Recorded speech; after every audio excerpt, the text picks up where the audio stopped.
Year one for Kalen DeBoer at Alabama certainly did not go as planned. They got off to a great start, starting undefeated. Huge win over Georgia. But then the season fell off the rails. They lost to Vanderbilt. They lost to Tennessee. An embarrassing loss at Oklahoma. And then an even more embarrassing loss in the bowl game to Michigan. But I think there's lots of reasons to be optimistic heading into this season for Alabama. It starts at the quarterback position. As good as Jalen Milroe was at times, his bad was even worse. And I think he really lost them those games single-handedly. Versus Tennessee, 55% completion, 2 interceptions. Versus Oklahoma, 42% completion, 3 interceptions. And then the bowl game versus Michigan, 50% completion, just 1 touchdown and 1 interception, sacked 5 times. Jalen Milroe was just not consistent enough at the quarterback position. He was not a good fit for that system as well. They bring in Ryan Grubb at offensive coordinator. They reunite from their time at Washington. And Ty Simpson likely steps in now, who in my opinion is a much better fit in this offense. Still athletic, but more of a pocket passer. I think he's going to excel. Yes, he's completely unproven at the collegiate level, but he's a former 5-star. You look at the talent around him. This offensive line, PFF has him as the number 1 offensive line in the country. That might be a little rich for me because at times the talent hasn't necessarily matched the production for them. But guys like Caden Proctor, Parker Brailsford, Caden Roberts, they're as good as anyone. And then you look at the wide receiver room. Return Ryan Williams after a breakout freshman season. Jeremy Bernard had 750 yards. He returns. And then Isaiah Horton from Miami, who caught 50 balls for 600 yards and 5 touchdowns in a very crowded Miami offense. Those 3 guys right there are fantastic. And then there's also young players as well. Jalen Hill, young guys, blue chip recruits in that room too. And then the run game. Obviously, losing Milroe hurts the run game. He's dynamic with his legs. We saw it versus Georgia, saw it versus LSU.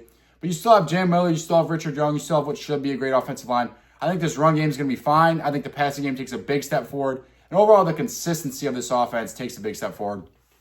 The defensive side of the ball may look even better for the Crimson Tide. They were 9th in scoring defense last year. They're 13th in defensive returning production. You look at this defense, top to bottom, defensive line, starts with Tim Keenan and LT Overton, both guys who could have went to the NFL draft, but they're back. The interior of this D-line is arguably the best in the country. Now, they do lack an elite edge rusher. They're going to need someone to step up there, but the bodies they return there are undeniable. And then they had major portal additions as well. Cam Calhoun, 9 passes defended at Utah. He's a lockdown corner. He joins Damani Jackson, Keon Sabb, Bray Hubbard. That secondary is stacked. Nikhai Hill-Green comes over from Colorado, joining Justin Jefferson, Quay Russaw, Lawson. This defense as a whole, I haven't ranked as my second best defense in the country, but if we see someone emerge off the edge, it could arguably be the best defense in the country. So a lot of people are doubting Alabama, but at the end of the day, they're still second in SP+. They're tied for first with Ohio State in blue chip ratio, which is the percentage of your roster that's 4- and 5-star recruits. So again, this is still, people like to hate on Kalen DeBoer, but a lot of Nick Saban players are still on this team. And then on the subject of Kalen DeBoer being a bad head coach, that's just completely uneducated. This guy was 25-3 at Washington with a Pac-12 title and a national championship appearance. He is a top 5 coach in the sport. So yes, there were some inexcusable losses last year, and you can certainly question the lack of discipline at times, but he was put in a hard situation. Now he's coming into year 2, no more restraints. Safety wheels are off. He's going full-fledged. So let's dive into the schedule and make our predictions for Alabama for this upcoming season. Week 1, very compelling game. Florida State, obviously, coming off a 2-10 season. Pressure could not be higher for both these teams heading in this year. I actually like this Florida State roster. I love Tony White, the higher defensive coordinator. Castellanos is a good fit for Gus Malzahn's system, given his rushing ability, but he's so limited as a downfield passer. And I mentioned the interior of Alabama's D-line. Don't think they're going to be able to run on them. So I think Bama wins this game handily. You then pick up an easy win versus ULM. Wisconsin, week 3. Another interesting non-con game versus a middle-of-the-pack Power 4 team. But at home, obviously way more talented Wisconsin. Pick up this game probably by 2 to 3 touchdowns as well. Then you get a bye week heading into Georgia. This is a monster game. Now, here's the thing that you want to be believing for Kalen DeBoer. Versus Kirby, Dan Lanning, Steve Sarkisian, and Lincoln Riley, Kalen DeBoer is 8-0. He is a big game head coach. Bama has had Georgia's number lately. I think Bama on paper is a tad bit better than Georgia. So all these things point to Bama. But I'm taking Georgia here in Athens. They got a crazy long home win streak. I think it continues here, but wouldn't be shocked either way. Then you come home and play Vandy. Last year they were overlooking Vandy. They won't do the same this year. This is a revenge spot. It's at home. I love Vandy, but Alabama's just way more talented. I think they blow Vandy out. You then go on the road and play Missouri. Missouri's a pretty solid team. They're 10th in defensive returning production.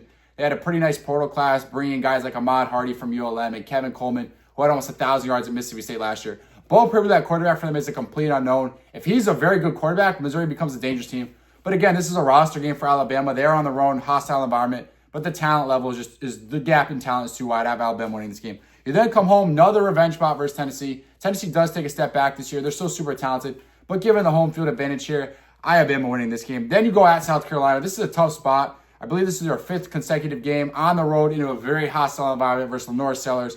I love Lenore Sellers. I love Dylan Stewart. I think South Carolina's roster takes a pretty significant step back with everything they lost in the NFL draft on defense. They're 82nd in defensive returning production. Again, hostile environment, solid football team, but this is where Bama flexes their talent. And again, the stat I mentioned of DeBoer being 8-0, I have great confidence in Kalen DeBoer to win these tough games, win these big games. Last year, that was the case. It was just losing the terrible games was what the issue was.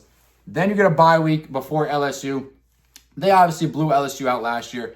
That game script will not be the same this year. LSU is a much improved football team. They have the #1 transfer portal class. They're top 25 in returning production. They're a great football team this year. If this game was in Death Valley, I would probably pick LSU, but I like Bama here with the home field advantage. As I mentioned, I believe Bama is the most talented team in the country. Then you play Oklahoma at home. Oklahoma is a team I'm very high on. I think they have a top 10 defense in the country. I believe in John Metzger. I think Oklahoma is going to be flirting with a playoff spot. But again, in Tuscaloosa, with home field advantage, Bama just does not lose this game. You then play an FCS team. Obviously, you win there. Setting up the Iron Bowl. This is a massive game. Bama at Auburn to end the season. Auburn's another team I'm very high on. I believe in Jackson Arnold. Auburn is back-to-back top 10 recruiting classes, a top 10 transfer portal class. I think they're just as stacked at wide receiver as Alabama is. They have arguably a top 10 offensive line in the country. There's a lot to like with this Auburn team, and they're at home.